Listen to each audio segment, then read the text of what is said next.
సహజ మార్గం ప్రేమించే వస్తువు అవ్వాలి. ఆ విధంగా నాదవ్వాలి. అంతేగాని అదొక సంస్థకు సంబంధించినది మాత్రమే కారాదు.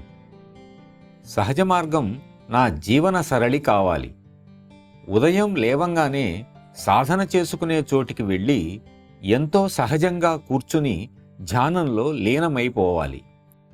అలాగే దశ నియమాలను సహజంగా పాటించాలి, వాటిని గుర్తు చేసుకుంటూ కాదు.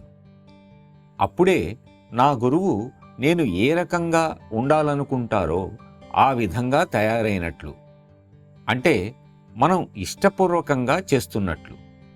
అప్పుడు మిమ్మల్ని ఎవరైనా మీరు ధ్యానం చేస్తారా అని అడిగితే, అదేమిటి అలా అడుగుతారు, అది అందరికీ సహజ లక్షణం కదా అంటారు.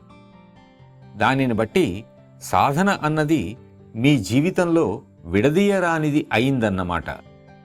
సహజ మార్గ సాధనలోని రహస్యం ఇదే.